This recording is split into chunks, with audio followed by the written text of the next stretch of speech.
Black owner denied a table at her own restaurant. The next day, she fires the manager.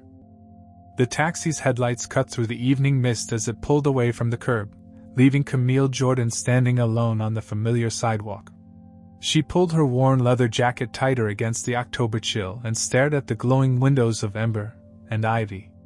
Her restaurant. Well, technically their restaurant, though she owned 65% of it. It looked different somehow. Brighter. More polished. The exterior had been repainted, a deep charcoal gray that made the gold lettering pop against the brick facade. Through the floor-to-ceiling windows, she could see the warm ember lighting casting shadows across tables filled with well-dressed diners.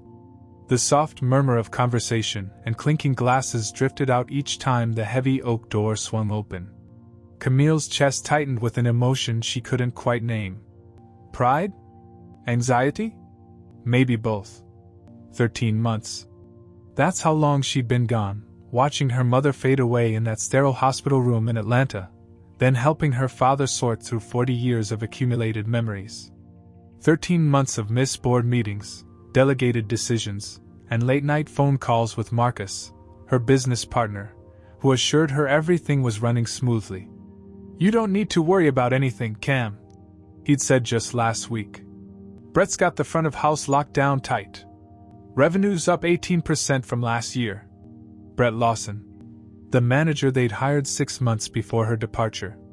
Young, ambitious, with an MBA from Wharton and references that read like a restaurant industry dream team. Marcus had been thrilled with the hire. "He's exactly what we need to take Ember and Ivy to the next level," he'd insisted. But something about Brett had always rubbed Camille the wrong way. Maybe it was the way his smile never quite reached his eyes, or how he'd subtly redirected conversations whenever she tried to discuss their commitment to inclusive dining. She'd dismissed her concerns as stress from her mother's diagnosis. Now, standing outside her own establishment for the first time in over a year, those old instincts were stirring again. She checked her phone, 7:45 p.m. Perfect timing for her 8 o'clock reservation. Made under her legal name, Camille Denise Jordan, rather than this CJ. Everyone in the industry knew her by. She wanted to experience Ember and Ivy as a regular customer tonight, to see how her team treated people who weren't connected, influential, or immediately recognizable. The brass door handle felt heavier than she remembered as she stepped inside.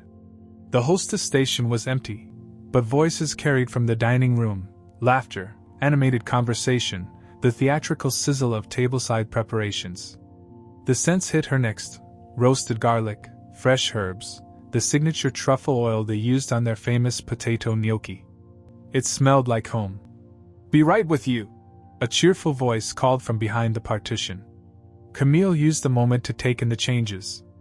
New artwork lined the walls, abstract pieces in bold blues and golds that complemented the restaurant's color scheme. The bar had been expanded, she noticed, with additional seating and an impressive display of top-shelf spirits that must have cost a fortune. Business really was booming. A young woman with perfectly styled blonde hair appeared at the hostess station, tablet in hand. She looked to be in her early 20s, with the kind of polished appearance that screamed, "Aspiring actress working food service." Definitely not anyone Camille recognized from before her departure. "Good evening. Welcome to Ember and Ivy," the hostess said with practiced enthusiasm. "Do you have a reservation?" "Yes, under Jordan. 8 o'clock. The hostess's fingers flew across her tablet screen, brow furrowing slightly. "Jordan. Jordan." She scrolled up and down, tapped a few more times, then looked up with an apologetic smile. "I'm sorry, what was the first name on that reservation?" "Camille. Camille Jordan." More scrolling. The hostess's expression shifted from confusion to mild concern. That's strange. I'm not seeing anything under that name for tonight. Are you sure it was for this evening?" Camille's pulse quickened, but she kept her voice level. "I made the reservation 3 days ago. Confirmed it yesterday afternoon. Let me just double-check our system." The hostess disappeared behind the partition, and Camille could hear muffled voices. After what felt like an eternity, footsteps approached. Brett Lawson emerged, impeccably dressed in a tailored navy suit, his dark hair slicked back and his smile as sharp as a blade. He'd gained some weight since she'd last seen him, and there was a new confidence in his bearing, the swagger of a man who believed he owned the room. His eyes swept over Camille dismissively, taking in her sneakers, faded jeans, and the oversized hoodie she'd thrown on after spending the afternoon at a local shelter, helping serve meals to families in need. She hadn't bothered with makeup or jewelry, hadn't seen the point for what was supposed to be a quiet observation dinner. "Ms. Jordan, is it?" Brett's voice carried just enough politeness to mask the condescension underneath. "I understand there's some confusion about your reservation?" Camille nodded, studying his face carefully. He showed no sign of recognition, which was exactly what she'd been hoping for, though it stung more than she'd expected. "I'm afraid there's no record of your booking in our system," Brett continued, his smile never wavering. "And we're fully committed for the evening. Perhaps you'd like to try one of the establishments down the street? I hear they're much more accommodating." The word accommodating hung in the air like smoke, and Camille felt something cold settle in her stomach. Camille's fingers curled into fists inside her hoodie pocket, but her voice remained steady. "I'm sorry, but I know I made that reservation. Could you please check again?" Brett's expression shifted almost imperceptibly, a flash of irritation that he quickly masked with professional concern. "I understand your frustration, Ms. Jordan, but our system is quite reliable. Perhaps there was a miscommunication when you called? These things happen." "I didn't call," Camille said quietly. "I made the reservation online through your website. I have the confirmation email." She pulled out her phone, but Brett raised a hand dismissively. "Even if there was some technical glitch, I'm afraid the reality is that we're completely booked tonight. It's Friday evening, after all. Peak time." He gestured toward the bustling dining room as if the evidence were obvious. Through the archway, Camille could see the restaurant was indeed busy, but not packed.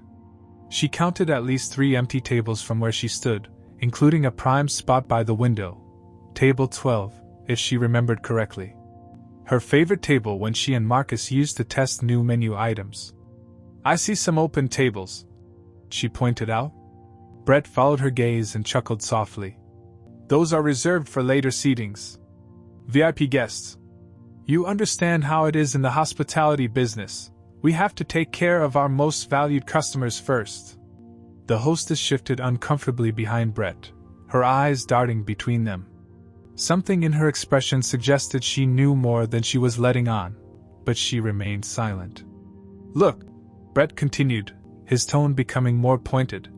"I'd love to help you, but the fact is we simply don't have space tonight. Perhaps if you'd called ahead, dressed more appropriately, we might have been able to work something out." The words hit Camille like a physical blow. Dressed more appropriately. She looked down at her casual clothes, the same outfit she'd worn to serve meals to homeless families just hours earlier, and felt a familiar sting she hadn't experienced in years. Not since she was a college student, being followed around department stores by suspicious security guards.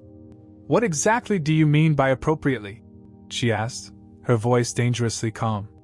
Brett's smile widened, but there was no warmth in it. "Well, Ember and Ivy has a certain standard. An atmosphere we work hard to maintain. I'm sure you can appreciate that." Before Camille could respond, the front door chimed, and a group of 4 young people burst in with the kind of loud, confident energy that demanded attention. 3 women and 1 man, all blonde, all conventionally attractive, all dressed in the kind of carefully curated casual wear that probably cost more than most people's monthly rent. "Oh my God, this place is even prettier than Instagram made it look," one of the women squealed, immediately pulling out her phone to start filming. Brett's demeanor transformed instantly. His rigid posture relaxed, his smile became genuine, and he practically glided over to greet them. "Welcome to Ember and Ivy. How can I help you folks tonight?" "Hi. We don't have a reservation, but we were hoping you might have space for 4? We're food bloggers, and we've been dying to try this place," the apparent leader of the group said, batting her eyelashes. "I'm at Foodie Fairy on Instagram. Maybe you've seen my posts?" Camille watched in stunned silence as Brett's eyes lit up. Foodie Fairy! Of course! We'd be honored to have you dine with us tonight. He turned to the hostess without missing a beat. Jenna, can you prepare table 12 for our special guests? Table 12? The window table. The one that was supposedly reserved for a later seating. But sir, Jenna whispered urgently, that table is perfect for our influencer friends. Brett cut her off smoothly. They'll love the lighting for their photos. Camille felt the world tilt sideways. She watched as Jenna reluctantly gathered menus, shooting another troubled glance in her direction. The influencers chatted excitedly about their plans to post stories and tag the restaurant, completely oblivious to what had just transpired. This is unbelievable, Camille said, her voice barely above a whisper. Brett turned back to her with theatrical regret.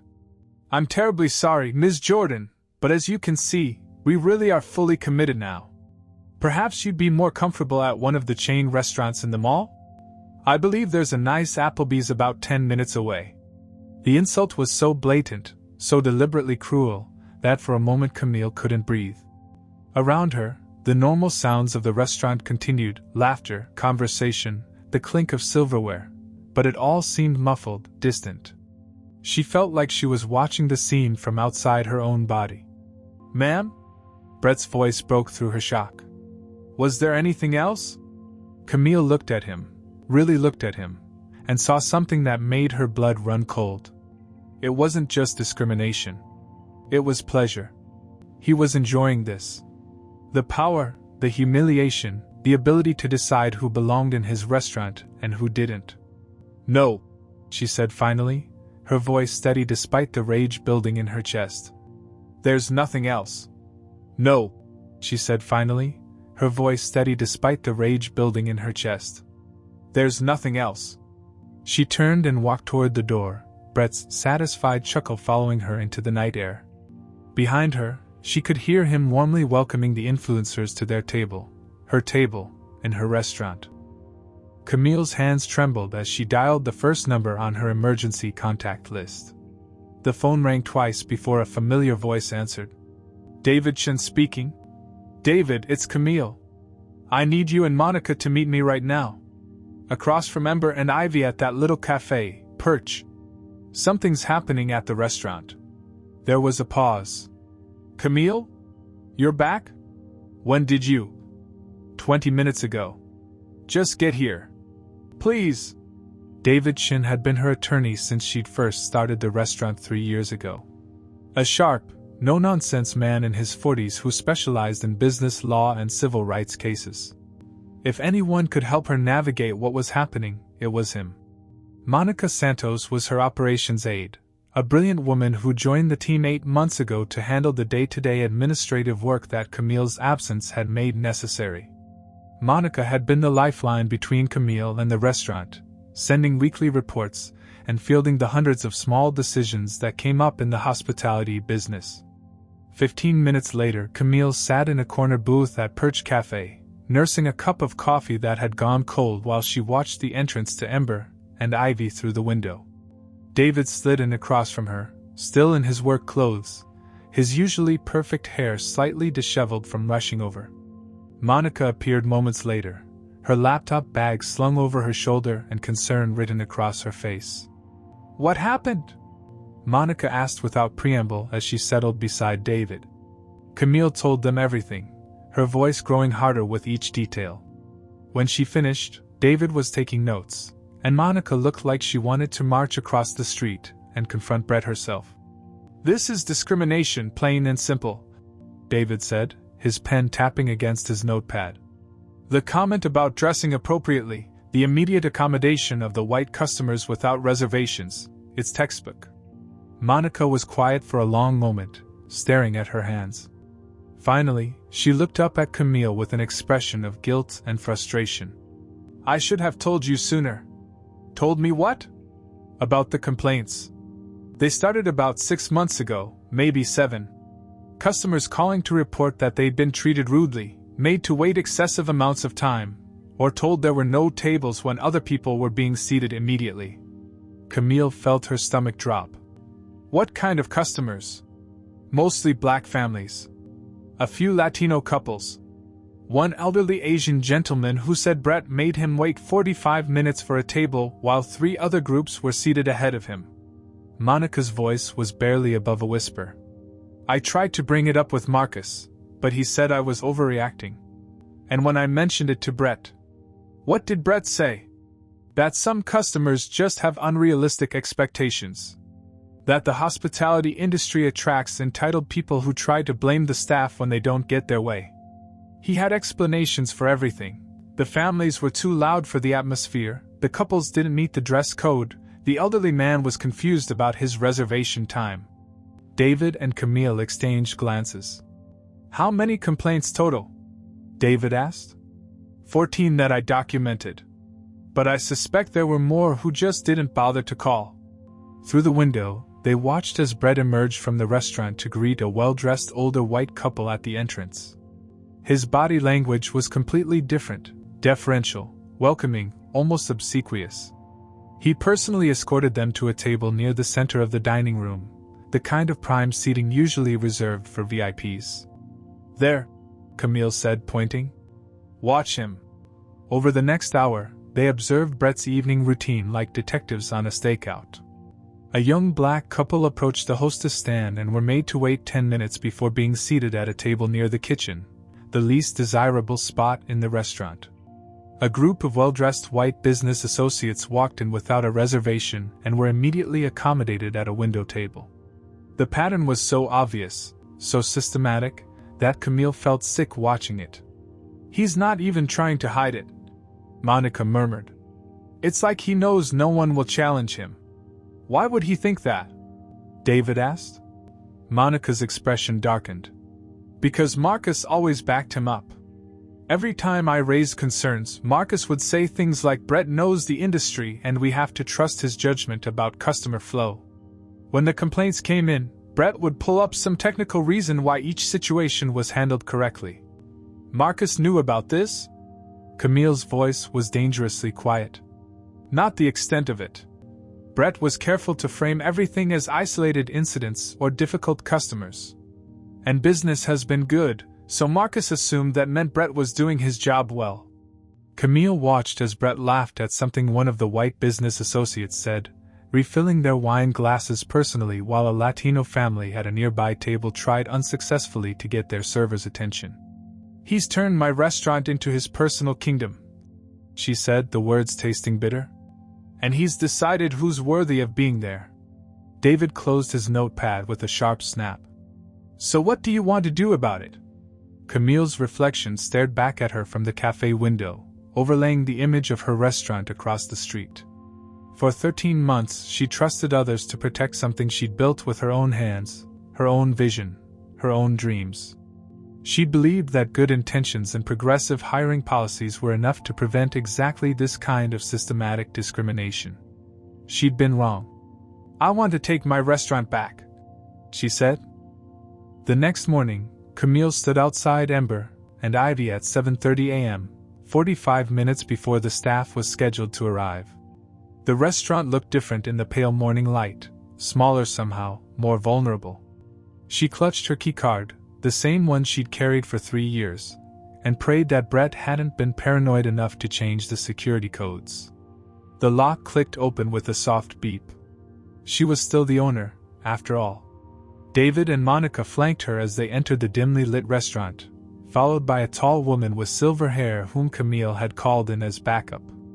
Dr. Elizabeth Hartwell was a senior partner at Hartwell & Associates, the investment firm that held a 20% stake in Ember and Ivy.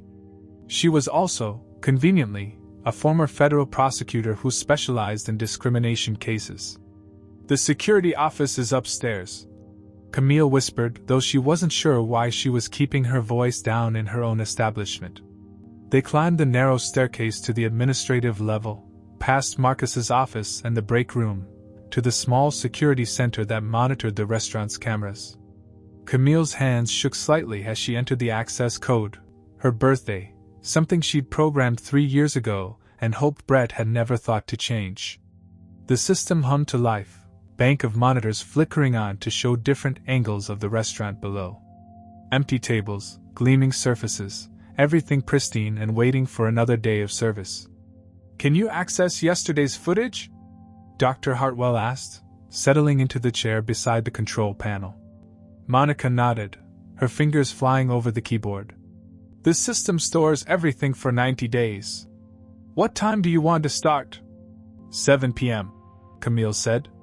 "I want to see everything that happened from the time I arrived until I left." The timestamp showed 7 p.m. as Monica pulled up the footage from the front-of-house camera. They watched Camille enter, approach the hostess stand, and begin her conversation with Jenna. The audio was crystal clear, a feature Marcus had insisted on after a previous incident with a customer who'd falsely claimed to have been attacked by staff. "There," David pointed at the screen. 7:47 p.m. You can see Jenna checking her tablet for the reservation. They watched the entire interaction unfold, Jenna's confusion, Brett's arrival, his dismissive treatment of Camille. But Dr. Hartwell was focused on something else. "Go back," she said sharply. "Before she arrived. I want to see the hostess station for the hour leading up to 7:45. Monica rewound the footage. At first, everything seemed normal. Jenna seating guests, checking reservations, managing the evening flow. But at 7:15 p.m., Brett appeared at the hostess station with his own tablet. "Pause it," Dr. Hartwell commanded. "Zoom in on his screen." Monica enhanced the image. Brett's fingers were clearly visible, tapping and swiping on what was obviously the reservation system. They watched as he navigated through screens, his movements deliberate and purposeful. "He's in the reservations," Monica breathed. "But why would he?" "Keep watching," Camille said grimly. At 7:17 p.m., Brett's finger made a decisive swipe across the screen. A deletion gesture. He looked around quickly to make sure no one was watching, then slipped the tablet back into its charging dock and disappeared into the dining room. "He deleted my reservation," Camille said, her voice hollow with disbelief. 30 minutes before I arrived, he deliberately deleted it from the system." Dr. Hartwell was already taking notes. "This is premeditated discrimination. He saw her name, a name he didn't recognize, and decided to eliminate her from the guest list entirely." "But why would he do that?" Monica asked. "I mean, what's the point of deleting reservations?" David leaned back in his chair, his expression grim. "Control. If someone calls to complain about not being seated, he can point to the system and say there's no record of their reservation. Makes them look like they're lying or confused." "Monica," Dr. Hartwell said, "can you pull up the reservation system logs for the past 6 months? I want to see if there's a pattern of deletions." Monica's face went pale as she navigated to the administrative logs. "Oh my God!" she whispered. The screen showed a detailed record of every change made to the reservation system. Brett's user ID appeared hundreds of times over the past 6 months, almost always associated with deletion commands. Names that Monica recognized from complaint calls: Thompson, Martinez, Washington, Kim, Jackson. 43 deletions, Monica counted, scrolling through the data. All in the 2 hours before the reservation times. All customers who later called to complain about being turned away. Camille felt like she might be sick. He's been systematically erasing people based on their names. Deciding who gets to eat in my restaurant based on whether he thinks they belong there. "There's more," Monica said, her voice barely audible. She'd opened another screen, the customer database where notes and preferences were stored. "Look at what he's been adding to profiles." Under dozens of entries, Brett had added coded notes. Difficult guest, no-show history, dress code violation. All attached to customers whose names suggested they might be people of color. Dr. Hartwell stood up abruptly. "This isn't just discrimination. This is a systematic campaign to alter the demographic of your customer base. He's been ethnically cleansing your restaurant, one deletion at a time." The room fell silent except for the hum of the security monitors. On screen, the empty restaurant waited for another day of service, unaware that its trusted manager had been weaponizing technology to exclude people based on the color of their skin. "There's something else," Monica said quietly. She'd pulled up financial records, cross-referencing deleted reservations with revenue reports. The nights with the most deletions correspond to the highest revenue numbers. He's been replacing diverse customers with higher-spending white clientele and using the increased profits to justify his methods to Marcus.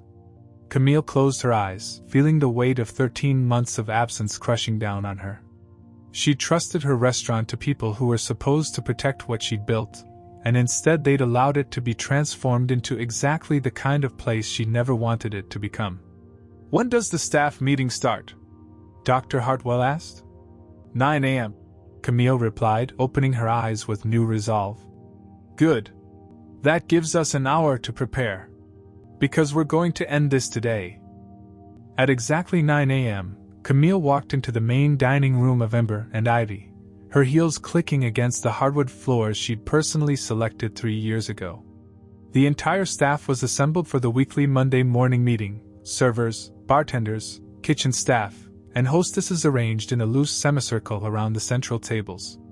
Brett stood at the front, clipboard in hand, looking every inch the confident manager. He was mid-sentence, discussing weekend revenue numbers, when he noticed a group of people entering from the back of the restaurant.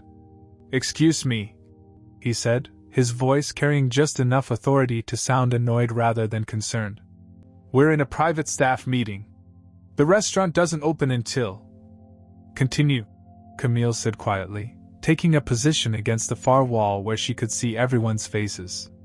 "Don't let us interrupt." Something in her tone made Brett pause.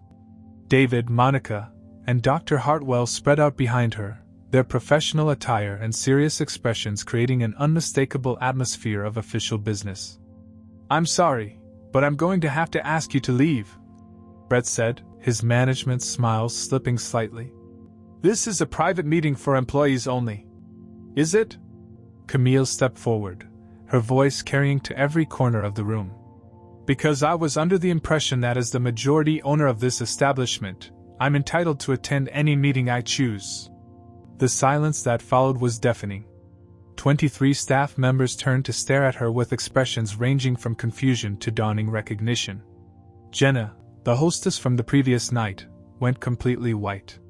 "You're—" Marcus materialized from the kitchen, wearing his chef's coat, his face a mixture of joy and bewilderment. "Camille? When did you get back? Why didn't you tell me you were coming?"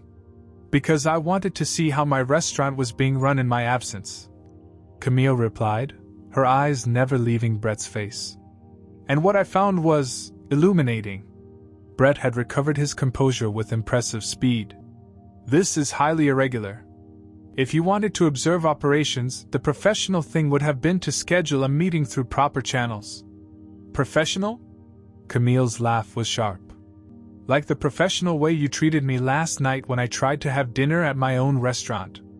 A murmur rippled through the staff.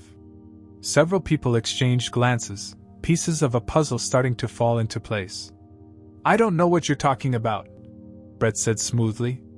"I've never seen you before in my life." Dr. Hartwell stepped forward, tablet in hand. "Perhaps this will refresh your memory." She turned the screen toward the assembled staff, showing the security footage from the previous evening. "This is from 7:45 p.m. yesterday. I believe you'll recognize the woman being turned away despite having a confirmed reservation." The room watched in stunned silence as Brett's dismissive treatment of Camille played out on screen. His comment about dressing, appropriately, drew audible gasps from several staff members. "There must be some misunderstanding," Brett said, but his voice had lost its confident edge. "We were fully booked. It was a technical error with the reservation system." "Was it?" Monica stepped forward with her laptop, connecting it to the restaurant's main display screen. "Because the system logs tell a different story." The screen filled with data showing Brett's systematic deletion of reservations, the discriminatory notes he'd added to customer profiles, the pattern of excluded names that stretched back months. 43 reservations deleted, Monica announced to the room. "All within 2 hours of service time. All belonging to customers whose names suggested they might be people of color." The staff erupted in shocked whispers. Several people looked sick. Others stared at Brett with expressions of betrayal and disgust. "This is ridiculous," Brett snapped, his professional facade finally cracking. "You can't prove intent. Systems glitch all the time. Customer complaints are part of the business. Some people just don't understand how fine dining works." "Some people?" Camille's voice was dangerously quiet. "You mean black people? Latino families? Anyone whose appearance doesn't meet your standards?" "I never said that." "Didn't you?" Camille pulled out her phone, tapping the screen. "Because I have something else you might find interesting." The sound of Brett's voice filled the room, crystal clear through the restaurant's sound system. It was a recording from earlier that morning, captured while they'd been reviewing security footage, Brett's conversation with one of the servers about the previous night's events. "Crazy lady in the hoodie claiming she had a reservation. Like I'm supposed to believe someone dressed like that belongs at Ember and Ivy. I swear, these people think they can just walk in anywhere these days. Thank God I got rid of her before she could cause a scene and upset the real customers." The room went completely silent. Several staff members had their hands over their mouths in shock. Marcus looked like he'd been punched in the stomach. "These people," Camille repeated, her voice cutting through the silence like a blade. "Care to explain what you meant by that, Brett?" Brett's face had gone ashen, but he tried one last desperate gambit. "That recording is taken out of context. This is clearly some kind of setup, designed to embarrass me. I demand to speak with Marcus privately about this harassment." "Marcus isn't your boss," Camille said, walking closer until she stood directly in front of him. "I am. And as of this moment, you're fired." The words hung in the air like a final judgment, and for the first time since she'd known him, Brett Lawson had absolutely nothing to say. For a moment, nobody moved. Brett stood frozen, his mouth opening and closing like a fish pulled from water. The assembled staff watched the scene unfold with the kind of fascination usually reserved for natural disasters, horrifying, but impossible to look away from. "You can't fire me," Brett finally managed, his voice cracking slightly. "I have a contract. I've increased revenue by 18%. Marcus, tell her. Get out." Camille's voice was steady, final. "Clean out your office. Security will escort you from the building. And Brett?" She paused until he met her eyes. "If you ever set foot in my restaurant again, I'll have you arrested for trespassing." Dr. Hartwell stepped forward, producing a thick manila envelope. "Your severance package, as outlined in your employment contract. Sign the termination agreement, and you'll receive the minimum required by law. Contest it, and we'll see you in court with 43 counts of discriminatory practices and enough evidence to destroy any future you might have in the hospitality industry." Brett's face cycled through several emotions: rage, desperation, defeated acceptance. Finally, he snatched the envelope and stalked toward the stairs, muttering under his breath about correctness and witch hunts. When the sound of his footsteps faded, Camille turned to face her staff. Many of them looked shell-shocked. Others seemed relieved, as if a weight they hadn't realized they were carrying had suddenly been lifted. "I owe all of you an apology," she began, her voice carrying to every corner of the room. "I trusted someone to run this place according to the values we established when we opened, and I failed to ensure those values were being protected. That ends today." Marcus stepped forward, his face still pale from the morning's revelations. "Camille, I had no idea. If I'd known what he was doing." "I know you didn't," she said gently. Brett was smart about hiding his discrimination. He framed it as business decisions, used revenue numbers to justify his actions. But that's exactly why we need systemic changes, not just better hiring. She pulled out her phone, consulting notes she'd made during the past hour. "Effective immediately, we're implementing new policies. First, all reservation modifications must be logged with reasons and approved by 2 managers. Second, we're establishing an anonymous reporting system for staff and customers to report discriminatory behavior. Third, every employee will participate in bias training within the next 30 days. Jenna raised her hand tentatively. "Ms. Jordan? I want to apologize for last night. I knew something was wrong, but I was afraid to speak up. Brett said that questioning management decisions could result in termination. Thank you for your honesty, Camille replied. And that brings me to my fourth policy change. Any employee who reports discrimination in good faith will be protected from retaliation. Period. She looked around the room, making eye contact with as many staff members as possible. Ember and Ivy was founded on the principle that excellent food and hospitality should be available to everyone, regardless of their background, appearance, or economic status. We lost sight of that vision, but we're going to reclaim it. Over the next hour, Camille worked with the staff to implement immediate changes. The discriminatory notes Brett had added to customer profiles were deleted. The 43 people whose reservations had been cancelled received personal phone calls with apologies and invitations to return as VIP guests. A new mission statement was drafted and prominently displayed, emphasizing the restaurant's commitment to inclusivity. 3 weeks later, Camille sat at table 12, the window table Brett had denied her, reviewing reservation reports with Monica. The lunch crowd was diverse and vibrant, exactly what she'd envisioned when she first opened the restaurant. Revenue is actually up 12% from this time last month, Monica reported, smiling. Turns out that treating people with respect is good for business. Who would have thought? Camille replied dryly, then her expression grew serious. Any new complaints? 3 this week, but they were all about slow service during the dinner rush. Normal restaurant stuff. No discrimination reports since we implemented the new system. Camille nodded, watching a young black family being warmly welcomed by the hostess, a new hire who'd been personally interviewed by Camille herself. The family's daughter, maybe 8 years old, pressed her face against the window in wonder, clearly awed by the elegant atmosphere. Ms. Jordan? The new hostess, Sarah, approached with a tablet. The Thompson family you personally invited is here for their 7 o'clock reservation. Where would you like me to seat them? Camille smiled, remembering the Thompson family, one of the first she'd called to apologize to.